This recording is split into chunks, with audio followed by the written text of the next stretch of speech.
চাঁপাইনবাবগঞ্জের শিবগঞ্জে বিজয় দিবসের প্রস্তুতি সভায় অনাকাঙ্ক্ষিত হট্টগোলের ঘটনা ঘটেছে। সোমবার দুপুরে শিবগঞ্জ উপজেলা পরিষদের সম্মেলন কক্ষে এই ঘটনা ঘটে। সভার মূল উদ্দেশ্য ছিল বিজয় দিবস উদযাপনকে কেন্দ্র করে প্রস্তুতি আলোচনা করা, কিন্তু এক বিতর্কই পুরো সভাকে পণ্ড করে দেয়।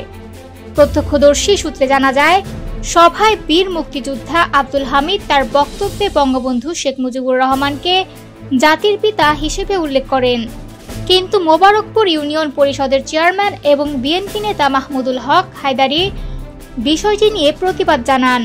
এতে উভয় পক্ষের মধ্যে তীব্র বাকবিতণ্ডা শুরু হয় এবং শেষ পর্যন্ত সভা শেষ না করে বিভিন্ন দপ্তরের কর্মকর্তা, মুক্তিযোদ্ধা ও জনপ্রতিনিধিরা সম্মেলন কক্ষ ত্যাগ করেন। মাহমুদুল হক হায়দারি সাংবাদিকদের জানান, পরিকল্পিতভাবে আব্দুল হামিদ সহ কয়েকজন মুক্তিযোদ্ধা বঙ্গবন্ধুকে জাতির পিতা হিসেবে সম্বোধন করেন এবং অপ্রাসঙ্গিক বিষয় নিয়ে বিতর্ক শুরু করেন। আমরা তাদেরকে অনুরোধ করি, রাজনীতি নয়, দেশের জনগণ এসব বিষয়ে সিদ্ধান্ত নেবে।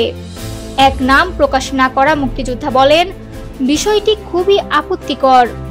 সকলের সামনে নবাগত উপজেলা নির্বাহী কর্মকর্তার অনুমতি নিয়ে আব্দুল হামিদ বলেছিলেন, যে ব্যক্তি দেশ স্বাধীন করেছেন তাকে জাতির পিতা হিসেবে মূল্যায়ন করা হচ্ছে না। এ সময় তাকে আক্রমণাত্মকভাবে বাধা দেওয়া হয়, যা একজন বীর মুক্তিযোদ্ধার সঙ্গে অপ্রত্যাশিত আচরণ। শিবগঞ্জ উপজেলা নির্বাহী কর্মকর্তা আশিক আহমেদ বলেন, আজই আমার প্রথম কার্যদিবস, স্থানীয়দের সঙ্গে পরিচিতি কম।